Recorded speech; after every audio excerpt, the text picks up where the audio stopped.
Now will start with the question. ये question exam में 2 बार पूछा है। Same question there was twice in the exam.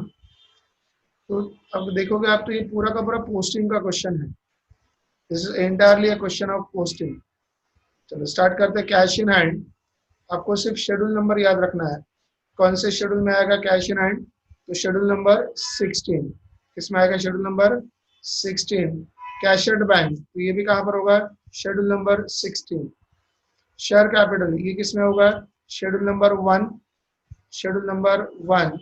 Debentures, ये लॉन्ग टर्म बोरोइंग्स है, ये किसमें आएगा? Schedule number 3। बैंक ओवरड्राफ्ट, ये शॉर्ट टर्म लोन है, तो कहाँ पर आएगा? Schedule number 4।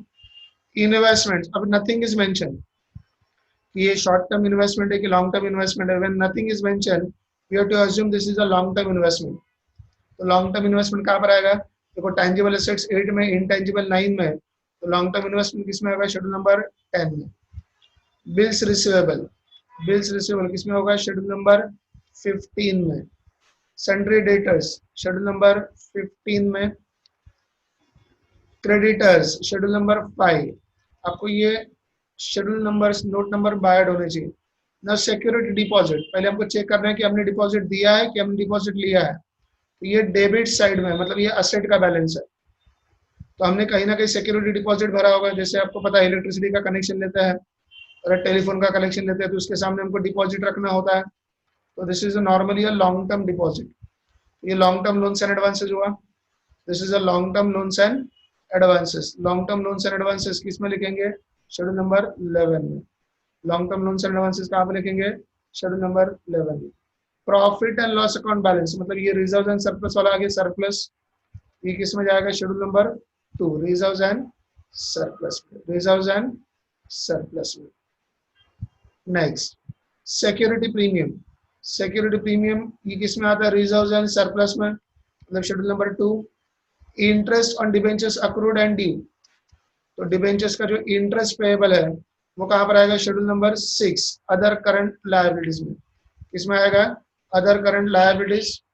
Other current liabilities. So interest on debentures accrued and due, schedule number 6, other current liability. Goodwill, ये इनटेंजिबल एसेट है, इसको कहाँ पर लिखेंगे? शेड्यूल नंबर 9 में। Land and building, it's a tangible asset, schedule number 8। Land and machinery, it's a tangible asset, schedule number 8। Schedule number 8। Furniture, again it is a tangible asset, कहाँ पर लिखेंगे? Schedule number 8। Provision for tax, देखो 1,20,500 है और advance tax 1,00,000 ही है, मतलब provision for tax ज्यादा है, एडवांस टैक्स कम है। प्रोविजन फॉर टैक्स ज्यादा है, एडवांस टैक्स कम है, तो ये कहाँ पे लिखेंगे? Short term loans and sorry short term provisions. Short term provisions, तो वो कौन सा है? Schedule number 7। तो दोनों को लिखेंगे शेड्यूल नंबर 7 में। प्रोविजन फॉर टैक्स में से एडवांस टैक्स माइनस करके लिखेंगे। अगर एडवांस टैक्स ज्यादा होता तो दोनों को हम लिखते हैं शेड्यूल नंबर 11 में, long term loans and advances में। एडवांस टैक्स में से प्रोविजन फॉर टैक्स माइनस करके दिखाते हैं। बिल्स पेएबल, ये किसमें लिखेंगे? Trade payables. ट्रेड पेएबल्स का शेड्यूल कौन सा है? Schedule number 5। जनरल रिजर्व, ये रिजर्व एंड सरप्लस है, schedule number 2। Stock in trade, तो ये क्लोजिंग स्टॉक हुआ। स्टॉक इन ट्रेड, ये क्लोजिंग स्टॉक हुआ, तो क्लोजिंग स्टॉक का हमारा शेड्यूल कौन सा है? Schedule number 14। Schedule number 14। And capital reserve, that is reserve and surplus, ये कहाँ पर होगा? शेड्यूल नंबर 2 में। मतलब आपको ये नंबर्स में ऐड होने चाहिए कि कहाँ पर पोस्टिंग होगा, क्योंकि पूरा क्वेश्चन पोस्टिंग का ही है। पूरा क्वेश्चन पोस्टिंग का, जैसे आपने 12th में किया था, ट्रायल बैलेंस का पोस्टिंग करते थे, तो कुछ बैलेंस ट्रेडिंग में जाता था, कुछ balance profit and loss account, कुछ बैलेंस बैलेंस शीट में। वैसे यहाँ पर हमको सारा पोस्टिंग शेड्यूल्स में करना है, नोट्स में करना है, और नोट्स में से लेकर फॉर्मेट में आएगा। Now the adjustment, the authorized share capital of the company was rupees 30 lakhs divided into 3 lakh equity shares of rupees 10 each। ये किसकी बात कर रहे हैं? ऑथोराइज्ड शेयर कैपिटल, मतलब ये डिस्क्लोजर दिखाना होगा। This will come as a disclosure, this will come as a disclosure in schedule number 1। Schedule schedule 1, तो शेड्यूल 1 में हमको लिखना होता है, क्या लिखना होता है? In schedule 1 we have to disclose authorise capital कितना है, इश्यूड कैपिटल कितना है, सब्सक्राइब कैपिटल कितना है। तो हमको इसको क्या करना होगा, डिस्क्लोजर दिखाना होगा शेड्यूल नंबर 1 में। मतलब इसका डबल इफेक्ट नहीं होगा, this is only for information, this is only for information. आगे लिखा है sundry debtors which are all unsecured and consider good। Debtors सारे के सारे अनसिक्योर्ड है, कंसिडर गुड मतलब कुछ डाउटफुल नहीं है, और जिसमें से 90,000 जो है that is more than 6 months, due for more than 6 month, मतलब 6 महीने से भी पुराने वाला है। तो ये भी क्या होगा, डिस्क्लोजर, ये भी क्या होगा, डिस्क्लोजर इन शेड्यूल नंबर। तो जो डेटर्स का शेड्यूल है शेड्यूल नंबर 15, तो उसमें वो डिस्क्लोजर दिखाना होगा कि डेटर्स में से 6 महीने से भी पुराने कितने हैं और बाकी कितने हैं। मतलब इसका भी डबल इफेक्ट नहीं है। तो ये दो एडजस्टमेंट हुए जिसका डबल इफेक्ट ही नहीं है। तीसरा, इन्वेस्टमेंट्स रिप्रेजेंट्स, जो इन्वेस्टमेंट दिख रहा है वो किसमें है, 2500 equity shares in x limited. हमने किसी और कंपनी के शेयर्स में इन्वेस्टमेंट किया है, कितने शेयर्स खरीदे, 2500, 10 रुपए का शेयर है, लेकिन उस कंपनी ने मतलब एक्स लिमिटेड ने सिर्फ उसमें से 4 रुपए कॉल अप किया और हमने भी 4 रुपए भरा है। तो 2500 मल्टीप्लाइड बाई 4, 2500 मल्टीप्लाइड बाई 4, ये 10,000 हो गया। तो आप देख सकते हैं यहाँ पर इन्वेस्टमेंट देखो 10,000 है, मतलब ये पार्टली पेड अप शेयर्स में इन्वेस्टमेंट किया हुआ है, ये पार्टली पेड अप शेयर्स में इन्वेस्टमेंट किया हुआ है। इसका मतलब जब भी एक्स लिमिटेड बचे हुए 6 रुपए का कॉल करेगी हमको ये पेमेंट करना होगा। जब भी ये एक्स लिमिटेड कॉल करेगी, देखो उन्होंने पहले 4 रुपए का कॉल किया, हमने 4 रुपए भरा भी है, लेकिन शेयर्स 10 रुपए का है, मतलब ये पार्टली पेड अप शेयर्स है। तो जब भी ये कंपनी कॉल करेगी वी हैव टू पे द बैलेंस 6 रुपीज। तो इसका मतलब हुआ ये कंटिंजेंट लायबिलिटी हो गया। तो ये खाली नोट्स में आएगा, इसको कहीं पर लिखना नहीं है। This will come under contingencies and commitments, this will come under contingencies and commitment। Last वाला एडजस्टमेंट है, bills receivable discounted with the bank not matured till the balance sheet date amounted to rupees 15,000। Bills receivable में से 15,000 के bills receivable ऐसा है जो हमने bank में डिस्काउंट किया, मतलब अभी वो बैंक के पास है लेकिन उनका अभी तक ड्यू डेट नहीं आया है हमारे बैलेंस शीट तक। तो क्या हो सकता है कि हमारे बैलेंस शीट के बाद, मतलब ये मार्च के बाद जब उनका ड्यू डेट आएगा तो हो सकता है उसका एक्सेप्टर पेमेंट करे, हो सकता है उसका एक्सेप्टर पेमेंट ना करे। अगर उस बिल्स रिसीवेबल के एक्सेप्टर ने पेमेंट कर दिया तो हमारा लायबिलिटी नहीं होगा, लेकिन अगर वो एक्सेप्टर ने, जिन्होंने बिल एक्सेप्ट किया था, उन्होंने अगर वो बिल डिसऑनर्ड किया, मतलब पेमेंट नहीं किया, तो बैंक हमारे कंपनी से पैसा वसूल करेगी। मतलब हमारा लायबिलिटी फ्यूचर में हो भी सकता है और नहीं भी हो सकता है, मतलब इट्स अ कंटिंजेंट लायबिलिटी। तो इसको भी हमको कहाँ पर लिखना होगा, नोट्स में लिखना होगा under the heading commitments and contingencies and commitments. फिर से एक बार ये लास्ट वाला एडजस्टमेंट क्या है, bills receivable discounted with the bank not matured till the balance sheet date। तो इसको मैं थोड़ा एक्सप्लेन करता हूँ, हम लोग एक्सप्लेन करते हैं। आपने ये 12th में सीखा हुआ है, this you learn in 12th standard. तो देखो यहाँ पर हमारी कंपनी है, हमारे कंपनी को कुछ लोगों ने बिल एक्सेप्ट करके दिया है, तो जिन्होंने बिल एक्सेप्ट किया उनको क्या बोलते हैं, एक्सेप्टर। तो एक्सेप्टर ने बिल एक्सेप्ट करके दिया है और हमने वो बैंक में क्या किया, डिस्काउंट किया। हमने बैंक में क्या किया, डिस्काउंट किया है। सो फ्लो कैसे हुआ होगा, तो यहाँ पर एक्सेप्टर ने बिल एक्सेप्ट करके कंपनी को दिया है, कंपनी ने वो बिल किस में डिस्काउंट किया, बैंक में डिस्काउंट किया। मतलब एक्सेप्टर ने, इन लोगों ने बिल साइन करके हमको दिया था, एक्सेप्ट करके हमको दिया था, और हमने वो बिल क्या कर दिया, बैंक में बेच दिया, डिस्काउंट कर दिया। सो एट प्रेजेंट वो बैंक के पास है। तो ड्यू डेट में क्या होगा, बैंक ये जाएगी पैसा मांगने के लिए किसके पास, एक्सेप्टर के पास। ड्यू डेट में bank will approach this acceptor for payment. अगर इन एक्सेप्टर ने पेमेंट कर दिया, मतलब बैंक को पैसा मिल गया, तो in that case there is no liability for company. लेकिन हो सकता है कि बैंक ड्यू डेट में एक्सेप्टर के पास जाएगी और यहाँ पर एक्सेप्टर ने बिल को पेमेंट करने से इनकार कर दिया, बिल हैज बिकम डिसऑनर्ड। तो अगर बिल डिसऑनर होता है, मतलब बैंक को अगर ये पैसा एक्सेप्टर से वसूल नहीं होता है, तो bank will recover the amount from company, मतलब हमारे कंपनी के लिए लायबिलिटी हो सकता है। तो मतलब दो पॉसिबिलिटी है, दो पॉसिबिलिटी की बैलेंस शीट के बाद, अभी हमारा जो बैलेंस शीट का डेट है उस वक्त ये ड्यू डेट नहीं आया, मतलब उसके बाद आएगा। तो जब भी इन फ्यूचर में बैंक एक्सेप्टर के पास जाएगी तो हो सकता है वहां पर दो पॉसिबिलिटी है, या तो बिल क्या हो जाएगा, bill may get honoured, honoured by acceptor,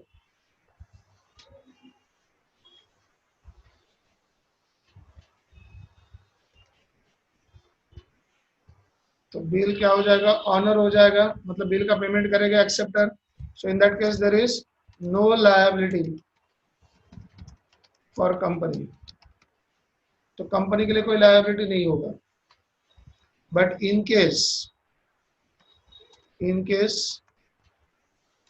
bill gets dishonored by acceptor, then there will be a liability for the company, क्योंकि अगर बैंक को ये पैसा वसूल नहीं हुआ एक्सेप्टर से, बैंक ये पैसा किससे वसूल करेगी, कंपनी से। तो कंपनी के लिए लायबिलिटी हो भी सकता है और नहीं भी हो सकता है, which is called as what, contingent liability. तो ये कहाँ पर आएगा, हमारे कंटिंजेंसीज एंड कमिटमेंट्स में आएगा। कहाँ पर आएगा, कंटिंजेंसीज एंड कमिटमेंट्स में आएगा। इसका मतलब हुआ कि ये जो है थर्ड वाला एडजस्टमेंट वो भी पार्टली पेड अप शेयर्स में है। तो जब भी एक्स लिमिटेड कंपनी कॉल करेगी हमको पैसा भरना होगा, ये हमारा कंटिन्यूड लायबिलिटी हो गया, कमिटमेंट्स हुआ। और यहाँ पर हमने बिल डिस्काउंट किया बैंक में जिसका अभी तक मैच्योरिटी नहीं हुआ है, बैलेंस शीट के बाद पता चलेगा कि हम कंपनी का लायबिलिटी होगा या नहीं होगा। दैट मींस व्हाट, लायबिलिटी में भी अनसर्टन, लायबिलिटीज अनसर्टन हो भी सकता है और नहीं भी हो सकता, दैट इज कंटिंजेंट लायबिलिटी। तो इन तीन दोनों को, थर्ड एंड फोर्थ को हमको लिखना होगा कंटिंजेंसीज एंड कमिटमेंट में। You are required to prepare the balance sheet of the company as on 31st March 2012 as per the provisions of the Companies Act. Ignore the previous year figures. पिछले साल का कोई balance दिया हुआ नहीं है। दो बार एग्जाम में पूछा है, अक्टूबर 2011 एंड अक्टूबर 2015 में सेम क्वेश्चन। तो अब तक हमने देखा यहाँ पर किसी का भी डबल इफेक्ट नहीं है, किसी का भी डबल इफेक्ट नहीं है, राइट। सिर्फ क्या करना है, हमको पोस्टिंग करना है, सिर्फ क्या करना है, पोस्टिंग करना है। तो स्टार्ट करते हैं पहले एडजस्टमेंट के साथ। क्या लिखा है यहाँ पर, ऑथराइज शेयर कैपिटल। तो ये किस में डिस्क्लोज आएगा, डिस्क्लोजर शेड्यूल नंबर 1 में। क्या लिखा है, ऑथराइज कैपिटल कंपनी का कितना, 30 लाख का है। कैसे है, 3 लाख इक्विटी शेयर से 10 रुपए के। इसको हमको कहाँ पे लिखना होगा, शेड्यूल नंबर 1 में लिखना होगा। तो नोट नंबर 1, तो सबसे पहले तो आपको पता है कि हम लोग यहाँ पर एक फॉर्मेट बनाएंगे बैलेंस शीट का, और ये सारे शेड्यूल्स बना देंगे, ब्लैंक शेड्यूल्स, जिसमें हमको पोस्टिंग करना है। और इस पोस्टिंग से हम लोग वहां पर क्या करेंगे, शेड्यूल्स नोट्स का टोटल करेंगे और मेन फॉर्मेट में लिखेंगे। तो सबसे पहला ऑथराइज कैपिटल, तो कितने शेयर्स हैं, पहला एडजस्टमेंट 3 लाख शेयर्स हैं, 3 lakh equity shares of ₹10 each, of ₹10 each. तो कितना हो गया ये, 30 लैक्स। सो ये हो गया आपका 30 लैक्स ऑथराइज कैपिटल। इसको क्या नहीं करना है, ये सिर्फ इंफॉर्मेशन के लिए है, तो ये हमारे बैलेंस शीट के फॉर्मेट में नहीं जाएगा। This is only for information. हम लोग शेयर होल्डर्स को या फिर आउटसाइड पार्टीज को ये बता रहे हैं कंपनी का मैक्सिमम कैपिटल कितना है, कंपनी कितना मैक्सिमम कैपिटल इश्यू कर सकती है। तो ये ऑथराइज कैपिटल करके लिखना है, इसका कोई डबल इफेक्ट नहीं होगा, this is only for information. दूसरा एडजस्टमेंट किसके लिए लिखा है, डेटर्स के बारे में। तो पहले देखते हैं ट्रायल बैलेंस में डेटर्स कितना दिया है। देखो टोटल डेटर्स कितना दिया, 5,50,000। किसमें पोस्टिंग करना है हमको, शेड्यूल नंबर 15 में। टोटल डेटर्स कितना है, 5,50,000। और एडजस्टमेंट में क्या बोल रहे हैं, उसमें से जो 90,000 का जो डेटर्स है, that is due for more than 6 months, that is due for more than 6 month, मतलब 6 महीने से भी पुराना है। और सारे debtors unsecured but consider good, मतलब डाउटफुल नहीं है। तो शेड्यूल नंबर 15 में जाएंगे, तो शेड्यूल नंबर 15 में हमको पोस्टिंग करना है। तो यहाँ पर टोटल डेटर्स जो वो कितना है, ट्रायल बैलेंस में हमने देखा था 5,50,000। टोटल जो डेटर्स है वो कितना है, 5,50,000। उसमें से 6 महीने से भी पुराने outstanding due for more than 6 months वो कितना है 90,000। तो 5,50,000 में से 90,000 जो है वो 6 महीने से भी पुराने वाले हैं। तो बचा हुआ amount that is 4,60,000 that is other debtors. तो टोटल 5,50,000 ये ट्रायल बैलेंस में से लिखा, उसमें से ये एडजस्टमेंट में लिखा था कि 90,000 जो वो that is due for more than 6 months. तो बाकी बचे हुए कितने में 4,60,000। और ये सारे डेटर्स कौन से हैं अनसिक्योर्ड, मतलब उनके सामने हमारे पास कोई सिक्योरिटी नहीं है, but they are all consider good. तो ये भी क्या हुआ, सिर्फ डिस्क्लोजर हुआ, इसका कोई डबल इफेक्ट नहीं है। हमने 5,50,000 लिखा था, वही 5,50,000 का बाइफर्गेशन है कि 5,50,000 में से 90,000 कुछ डेटर्स है that is due for more than 6 month, 6 महीने से भी पुराने हैं, और बाकी बचे हुए 4,60,000 है। और ये सारे डेटर्स जो है वो अनसिक्योर्ड है, इनके सामने हमारे पास कोई सिक्योरिटी नहीं है, but they are all consider good, कोई डाउटफुल भी नहीं है। तो ये आपका सेकंड वाला एडजस्टमेंट हो गया जो डिस्क्लोजर का था। तीसरा एडजस्टमेंट यहाँ पर हमने इन्वेस्टमेंट जो किया है वो पार्टली पेड अप शेयर्स में है, और चौथा वाला ये भी हमने बिल्स डिस्काउंट किया बैंक में, जिसका लायबिलिटी हो भी सकता है और नहीं भी हो सकता है। तो इसको कहाँ पर लिखेंगे, कंटिजेंसीज एंड कमिटमेंट्स में। तो वो बैलेंस शीट के बाहर ही लिखना होता है under the head contingencies and commitments. तो कंटिजेंसीज एंड कमिटमेंट्स में इसको लिखेंगे contingencies and commitments contingent liability, there are bills receivable discounted with the bank not matured till the date of balance sheet ₹15,000। तो हम लोग यहाँ पर शेयर होल्डर्स को या फिर आउटसाइड पार्टीज को क्या बता रहे हैं कि हमारे पास ऐसे कुछ बिल्स है जिसको हमने बैंक में डिस्काउंट किया है और बैलेंस शीट डेट तक वो मैच्योर्ड नहीं हुए, मतलब उनका ड्यू डेट नहीं आया, मतलब बैलेंस शीट के बाद उनका ड्यू डेट आएगा। तो हो सकता है हमारा 15,000 का लायबिलिटी होगा, हो सकता है हमारा 15,000 का लायबिलिटी नहीं होगा। So liability will be there, liability may not be there, that is called as what, contingent liability. और दूसरा क्या है, the uncalled amount of investment, हमने जो इन्वेस्टमेंट किया है वो किसमें किया है 2,500 इक्विटी शेयर्स में, जिसका 6 रुपया अभी बाकी है, अनकॉल्ड अमाउंट। तो जब भी वो कंपनी कॉल करेगी उनको वो पैसा देना होगा। तो 2,500 मल्टीप्लाइड बाय 6 कितना लायबिलिटी आ सकता है 15,000। ये हमारा कमिटमेंट है, हमने वो इन्वेस्टमेंट किया है। तो जब भी हम लोग वो कॉल करेंगे, जब भी वो एक्स लिमिटेड कॉल करेगी, हमारे कंपनी को वो पैसा देना होगा 15,000। यहाँ तक आपके सारे एडजस्टमेंट्स खत्म हुए। ये सारे एडजस्टमेंट्स को हमने कवर कर लिया। पहला था ऑथराइज कैपिटल जिसको हमने डिस्क्लोजर दिया शेड्यूल 1 में। दूसरा था डेटा जिसका हमने डिस्क्लोजर दिया शेड्यूल नंबर 15 में। थर्ड एंड फोर्थ ये कंटिंजेंट लायबिलिटी था, कंटिजेंसीज एंड कमिटमेंट में लिखा। इसका मतलब हुआ एडजस्टमेंट तो सारे खत्म हुए, अब तो बचा सिर्फ क्या होगा, इसका पोस्टिंग करना है। तो सारे शेड्यूल्स में पोस्टिंग करते जाएंगे। तो कैश इन हैंड 19,500 किस में करेंगे, 19,500 शेड्यूल नंबर 16 में। शेड्यूल नंबर 16 में cash in hand, so cash in hand 16,500, 16,500 पहला पोस्टिंग। तो दूसरा कौन सा है, सॉरी 19,500 है, 19,500, 19,500,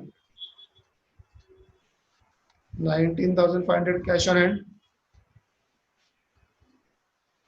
दूसरा बैलेंस है ट्रायल बैलेंस में, दूसरा बैलेंस दिया हुआ है कैश एट बैंक, वो भी कहां पर जाएगा शेड्यूल नंबर 16 में 34,300, 34,300, 34,300, 34,300, 34,300 cash at bank schedule number 16। Next share capital schedule number 1 में, शेड्यूल नंबर 1 में 9,20,000, 9,20,000 शेड्यूल नंबर 1 में, नोट नंबर 1। तो 10 रुपए का एक शेयर्स है, 9,20,000 मतलब शेयर्स कितने होने चाहिए, 10 रुपए का एक शेयर्स है, मतलब शेयर्स होने चाहिए 92,000। सो 92,000 equity shares of rupees 10 each, of rupees 10 each. ये बन जाएगा आपका, ये होगा आपका 9,20,000, ये बन जाएगा 9,20,000। तो ये 9,20,000। 9% डिबेंचर्स कहाँ पे लिखेंगे शेड्यूल नंबर 3 में, 9% debentures 3 lakhs, 9% debentures 3 lakhs।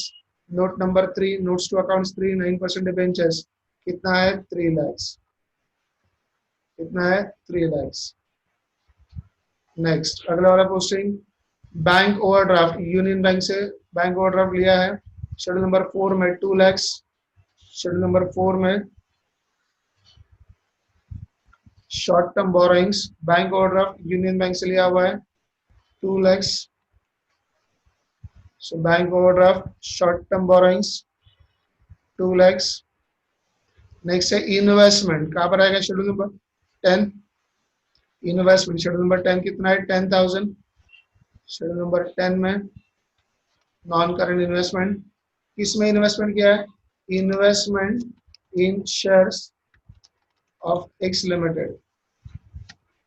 Investment in shares of x limited कितने का इन्वेस्टमेंट किया है 10,000। इन्वेस्टमेंट कितने का किया है 10,000। नेक्स्ट है इन्वेस्टमेंट के बाद बिल्स रिसीवेबल, कितना रिसीवेबल से 1,40,000। बिल्स रिसीवेबल ट्रेड बिजनेस से related, bills receivable 1,40,000। Schedule number 15 में 1,40,000। तो शेड्यूल नंबर 15 में bills receivable 1,40,000, 1,40,000 bills receivable. Next balance है, नेक्स्ट बैलेंस है सन्ड्री डेटर्स 5,50,000 हमने ऑलरेडी पोस्टिंग किया है, वी हैव ऑलरेडी पोस्टेड 5,50,000। उस पर एक एडजस्टमेंट भी था, तो उसमें से 90,000 are due for more than 6 months, बाकी बचा अदर्स 4,60,000। तो ये पोस्टिंग हमारा पहले से हुआ है। नेक्स्ट है सन्ड्री क्रेडिटर्स, किसमें लिखेंगे शेड्यूल नंबर 5 में 2,40,000। Sundry creditors 2,40,000, sundry creditors 2,40,000। तो सन्ड्री क्रेडिटर्स लिखा हुआ है, सन्ड्री क्रेडिटर्स कितना है 2,40,000। नोट नंबर 5 में, नोट्स टू अकाउंट्स 5 में। नेक्स्ट सिक्योरिटी डिपॉजिट, तो शेड्यूल नंबर 11 में 4,000 security deposit. Notes to account 11 security deposit, security deposit कितने का डिपॉजिट दिया है 4,000। Security deposit 4,000। नेक्स्ट है profit and loss account, schedule number 2 में ये सरप्लस का बैलेंस है 2,90,000, 2,90,000। यहाँ पर रिजर्व एंड सरप्लस में surplus profit and loss account कितना बैलेंस दिया है 2,90,000। कितना बैलेंस दिया है 2,90,000। नेक्स्ट सिक्योरिटी प्रीमियम, तो यहाँ तक हमारा पहला वाला पेज हो गया पोस्टिंग का। सेकंड पेज में सिक्योरिटी प्रीमियम कहाँ पर पोस्ट करेंगे, रिजर्व एंड सरप्लस में 90,000। Security premium 90,000, security premium 90,000 reserve and surplus में। Next interest on debentures accrued and due 6,750, schedule number 6 में other current liabilities interest on debentures accrued and due 6,750। यहाँ पर interest on debentures accrued and due कितना balance है ये 6,750, 6,750 other current liabilities. Next है goodwill, इसमें आएगा इनटेंजिबल 65,000।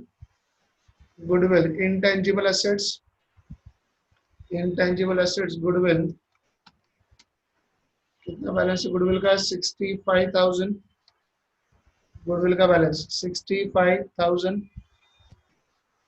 गुडविल का बैलेंस 65,000।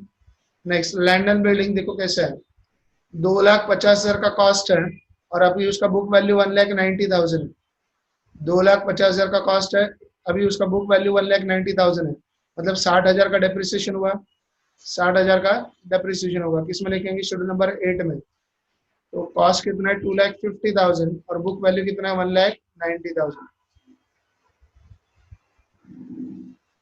यहाँ पर लैंड एंड बिल्डिंग उसका बैलेंस, उसका कॉस्ट कितना है 2,50,000, उसका कॉस्ट है 2,50,000। डेप्रिसिएशन कितना हुआ होगा 90,000, तो अभी उसका जो बुक वैल्यू है वो कितना है 1,90,000,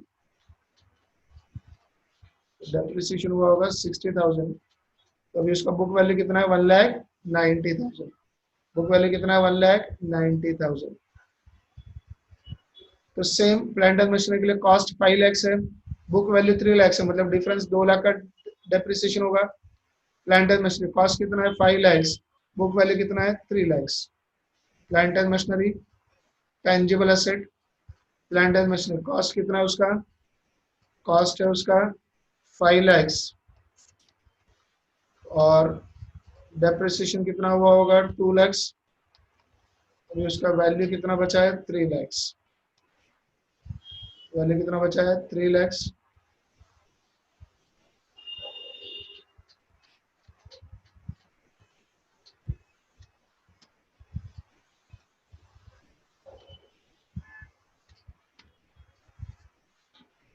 नेक्स्ट वैसे और कौन सा है एसेट वहां पर, फर्नीचर कॉस्ट 80,000 है और ये 45 है, 80,000 and 45,000। Furniture, furniture 80,000 is the cost, 80,000 is the cost and 45,000 is the book value। इसका मतलब डेप्रिसिएशन हुआ होगा, डेप्रिसिएशन कितना हुआ होगा 35,000, 35,000 must be the depreciation, तो 35,000 must be the depreciation। तो ये देखो ट्रायल बैलेंस में यही अमाउंट था 1,90,000, 3 लाख एंड 45,000, हमने उसका ही पोस्टिंग किया है। ये सिर्फ डिस्क्लोजर है कि उसका कॉस्ट कितना था और अब तक डेप्रिसिएशन कितना हुआ है। एक्चुअल में ट्रायल बैलेंस में यही अमाउंट है 1,90,000, 3 लाख एंड 45,000। देखो ट्रायल बैलेंस में यही अमाउंट है 1,90,000, 3 लाख एंड 45,000, हमने उसी का पोस्टिंग किया है 1,90,000, 3 लाख एंड 45,000। और ये जो है वो डिस्क्लोजर है कि उसका ओरिजिनल कॉस्ट कितना था और अब तक उस पर कितना डेप्रिसिएशन चार्ज हुआ। नेक्स्ट उसके बाद क्या दिख रहा है आपको, प्रोविजन फॉर टैक्स कितना है 1,20,500 एंड एडवांस टैक्स कितना भरा है 1 लाख। तो प्रोविजन फॉर टैक्स में से एडवांस टैक्स माइनस करेंगे शेड्यूल नंबर 7 में, शॉर्ट टर्म प्रोविजंस में। शॉर्ट टर्म प्रोविजंस कौन सी साल का ये, assessment year 2009 2010।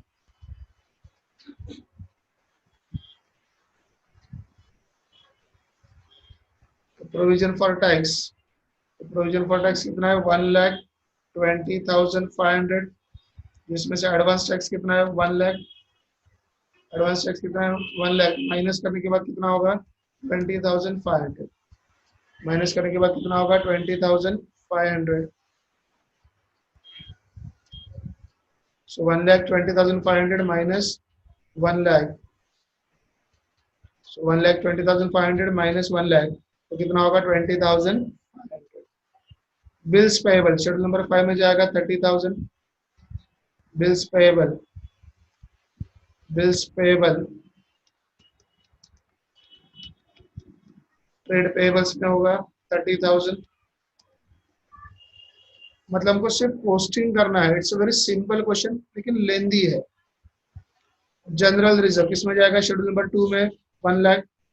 General reserve, general reserve, general reserve कितना है 2 लाख, जनरल रिजर्व कितना है 2 लाख।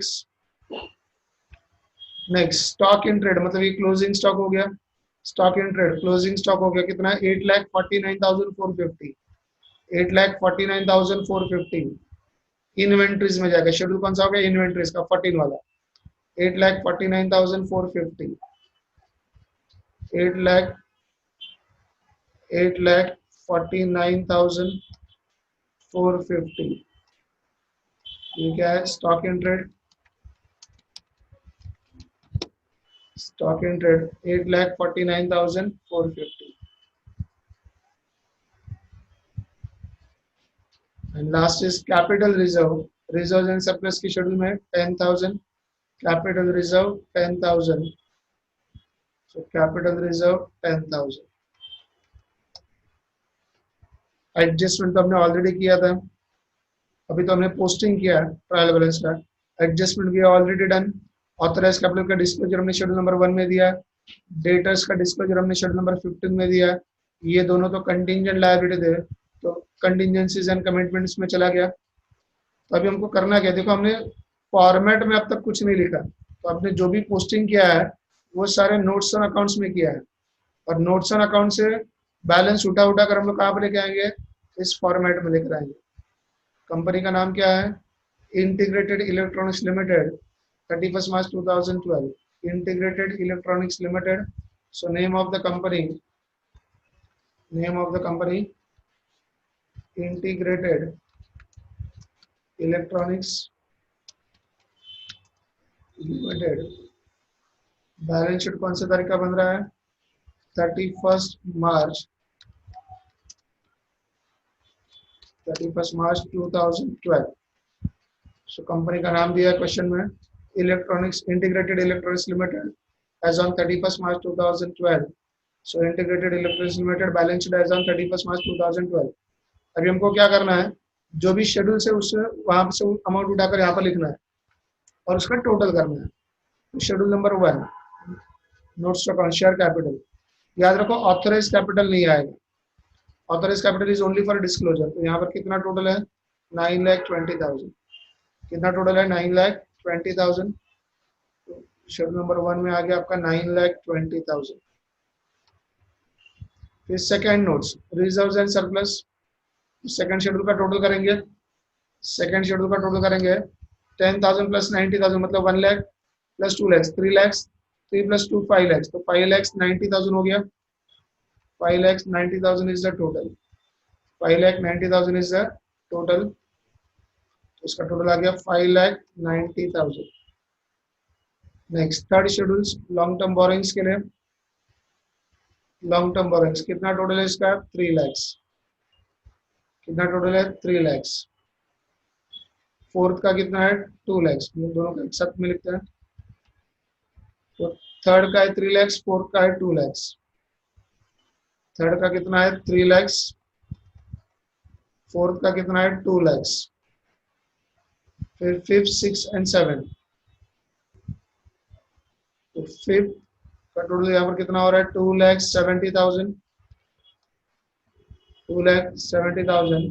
6 का कितना है, 6,750, तो पहले इन दोनों का लिखते हैं। 5th का टोटल है 2,70,000, 5th का टोटल है 2,70,000। 6 का टोटल है 6,750, और 7 का टोटल है 20,500। 7 का टोटल है 20,500। यहाँ पर हमको इसका टोटल करना है, ये आपका लायबिलिटी साइड है, और लेस इक्विटी एंड लायबिलिटीज। तो फर्स्ट पार्ट का यहाँ पर टोटल कर लेते हैं, 9,20,000 plus 5,90,000 plus 3 lakh plus 2 lakh plus 2,70,000 plus 6,750 plus 20,500। तो यहाँ पर आपका टोटल आ रहा है 23,07,250,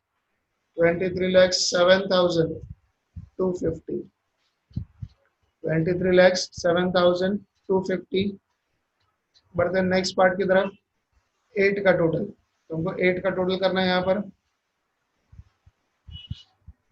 8 के लिए देखो 8 में क्या क्या आ रहा है, 1,90,000 का लैंड एंड बिल्डिंग, 3 लाख का मशीनरी, 45,000 का फर्नीचर।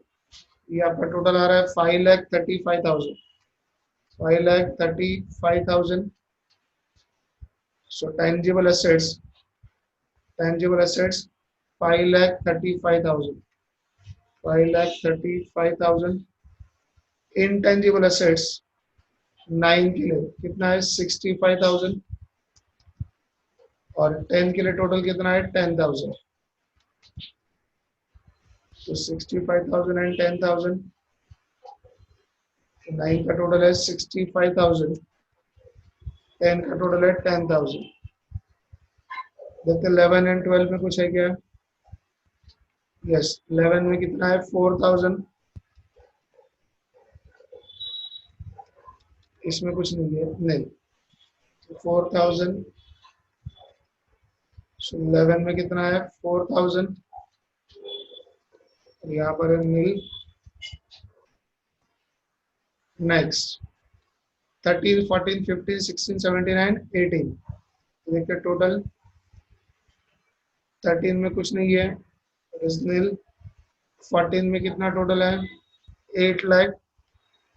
14 में 8,49,450, 8,49,450। तो 13 इज जीरो, तो 13 ये है नहीं। यहाँ पर है 8,49,450। फिर 15, 16 में देखते हैं, 15 एंड 16। तो 15 का अमाउंट कितना है, 6,90,000, 6,90,000। एक एक करके लिखते हैं, 6,90,000। 15 का टोटल है 6,90,000। 16 के लिए देखते हैं, 16 का टोटल 19,500 प्लस 34,300 मिलाकर है 53,800। 53,800। तो 16 के सामने 53,800। Next 17 and 18। 17 एंड 18 में कुछ नहीं है, दिस इज नील। 17 एंड 18 उसमें कुछ नहीं है, दिस इज नील एंड नील। तो अभी हमको पूरा असेट्स का टोटल करना है यहाँ से लेके। तो स्टार्ट करते हैं 5,35,000, then 65,000, then 10,000, then it is 4,000. Next is 8,49,450 plus 6,90,000 plus 53,800. So total is 22,07,250. 22,07,250. 23 lakhs. So 1 lakh is difference.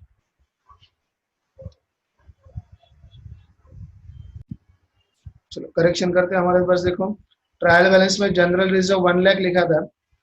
Trial balance में general reserve is 1 lakh and what we have posted wrongly is 2 lakhs। Schedule में देखो यहाँ पर reserve and surplus में general reserve ये posted as 2 lakhs, in fact it is 1 lakh. यहाँ पर ये अमाउंट कितना हो जाएगा, this will become 4,90,000. This will become 4,90,000. 10,000 plus 90,000, 1 lakh, 1 lakh plus 1 lakh, 2 lakhs, 2 plus 2, 4,90,000. 4,90,000 reserve and surplus में आएगा 4,90,000। यहाँ पर टोटल भी हो जाएगा 22,07,250 और आपका असेट साइड जो आ रहा है 22,07,250। ये था आपका balance sheet. Balance sheet amount कितने में टैली हो रहा है, 22,07,250 and 22,07,250 on the asset side. So hope you must have understood the question.